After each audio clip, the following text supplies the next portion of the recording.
Hai say, Assalamualaikum warahmatullahi wabarakatuh. Masih berjumpa dengan saya Faiz. Di video kali ini kita akan belajar bahasa Jepang bersama. Nah, sebelum mulai di bab pertama, saya sarankan kepada teman-teman untuk melihat video tentang cara penulisan dan cara membaca huruf hiragana dan katakana. Karena apa? Karena di video itu untuk selanjutnya sangat penting sekali. Kalau kita tidak bisa membaca huruf hiragana dan katakana, bagaimana kita akan melanjutkan pelajaran selanjutnya? Kan susah sekali. Oleh karena itu, silahkan klik link di atas sebelum lanjut ke pelajarannya. Oke.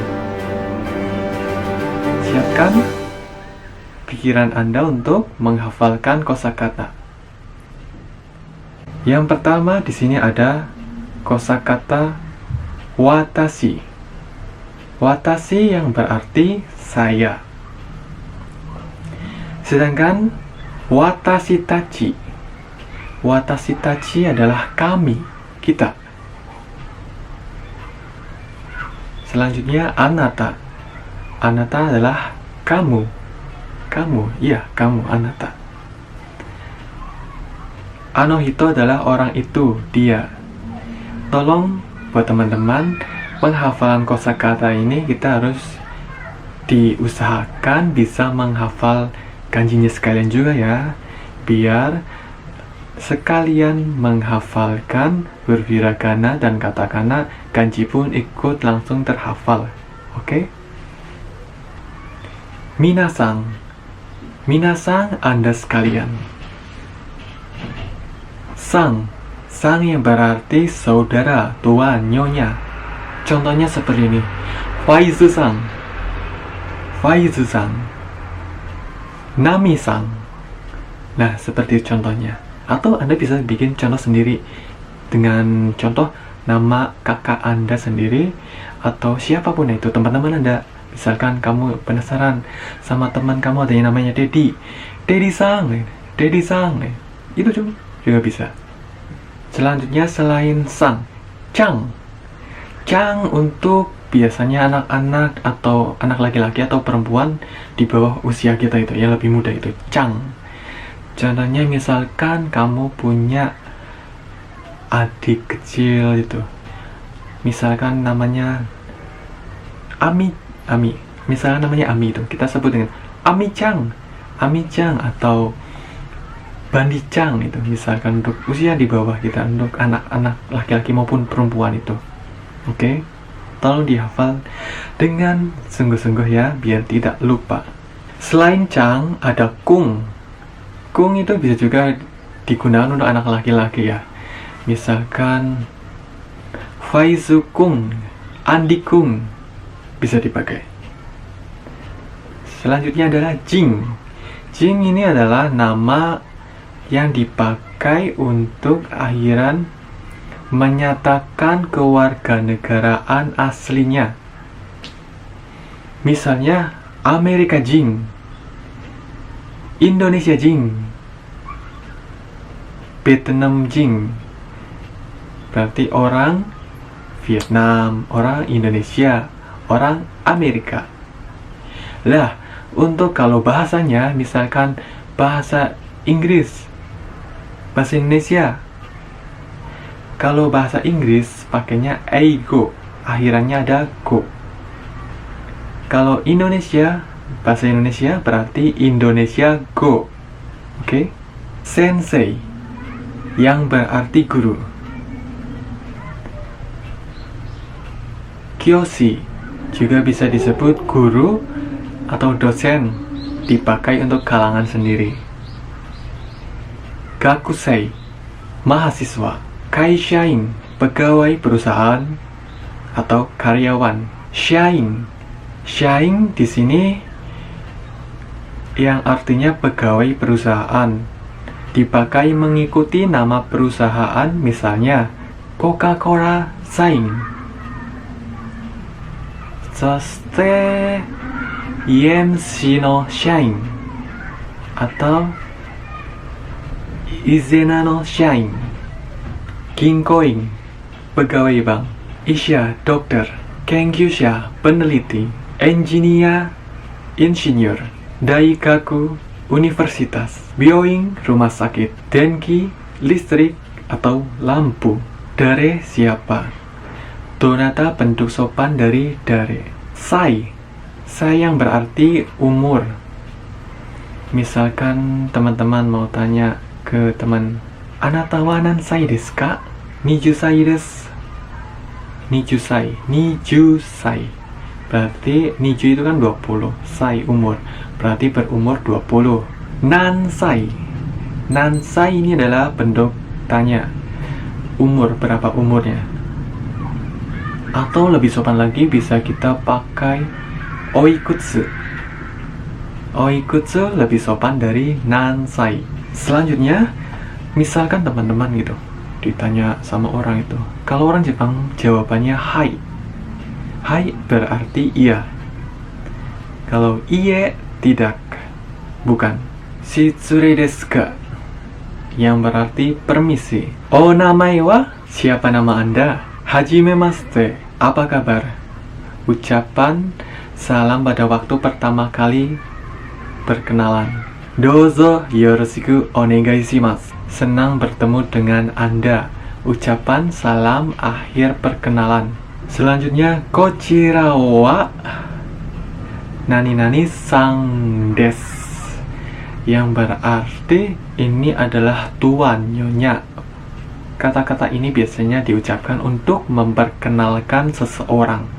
Contohnya, kochira wa Faizu sang desu. Kochira wa Nami sang desu. Berarti di sini adalah saudara Faiz. Ini adalah saudara Nami. Karakimasta.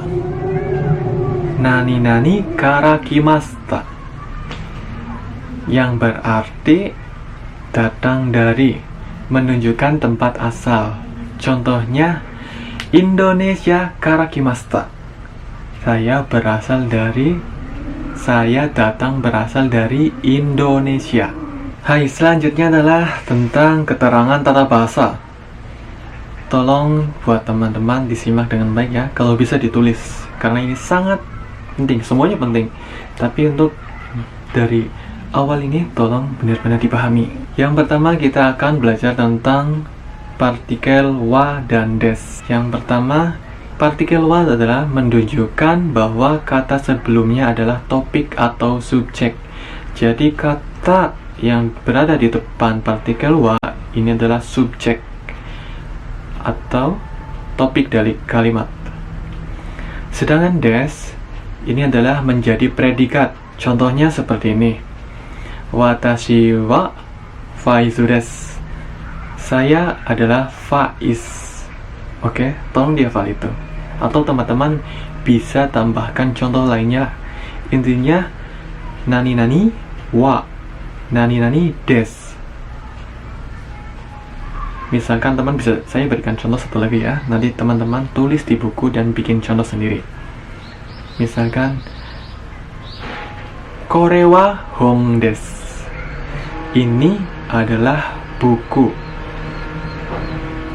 Misalkan, kore wa enpitsu desu. Ini adalah ballpoint. Oke, masih banyak contoh yang bisa Anda pelajari. Selanjutnya yang kedua, partikel wa dan ja arimasen. Partikel wa dan ja arimasen. Misalkan, watashi wa sensei ja arimasen. Saya bukan guru. Ja arimasen dan dewa arimasen adalah bentuk negatifnya untuk menyatakan juga bukan atau tidak. Oke, semoga saja teman-teman bisa memahaminya. Selanjutnya di partikel yang ketiga, yaitu K. K di sini bisa diungkapkan sebagai kalimat tanya. Contohnya, anata wa mou tabemasu ka? Anata wa mo tabemasu ka? Kak, apakah Anda sudah makan? Misalkan jawabannya teman-teman sudah gimana? Misalkan saya sudah makan, jawaban tinggal hai, watashi wa mo tabemashita. Ini akan mo tabemashita, akhiran masta kita akan terangkan di pelajaran selanjutnya. Tapi teman-teman ini untuk bisa gambaran juga ya. Intinya kalimat ka bisa dipengartikan untuk kalimat bertanya. Ini adalah contoh kalimat lagi. Misalkan ano kata wa donata desu ka? Siapakah orang itu?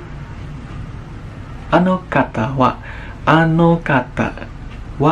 donata desu ka? Nah, tadi kan ini adalah kosakata yang sudah kita hafalkan tadi ya. Tolong teman-teman cari artinya sendiri karena sudah kita hafalkan. Anata wa donata desu ka? Misal jawabannya kita bisa bermacam-macam ya. Ano kata wa faizu desu. Ano kata wa faizu desu. Oke, ini buat PR teman lah. Biar cari jawaban pengertian sendiri, saya tidak akan mengartikannya. Selanjutnya di partikel keempat. Partikel keempat di sini adalah tentang mo. Kata benda mo. Mo yang berarti juga. Faizu-san wa sensei desu. Andori-san mo sensei desu. Saudara Faiz adalah guru. Andori-san mo sensei desu.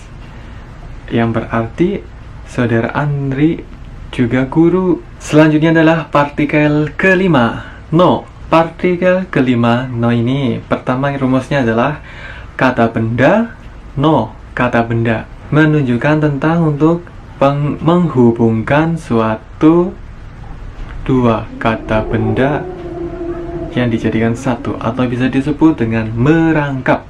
Contohnya seperti ini. Faizu-san wa Sankosui-san no shain desu. Yang artinya saudara Faiz adalah seorang pegawai Sankosui-san.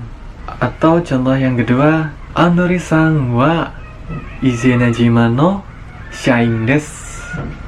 Saudara Andori adalah pegawai perusahaan Izena. Jadi pengertiannya untuk partikel no di bab ini penghubung dari kata benda dengan kata benda atau merangkap menjadi satu.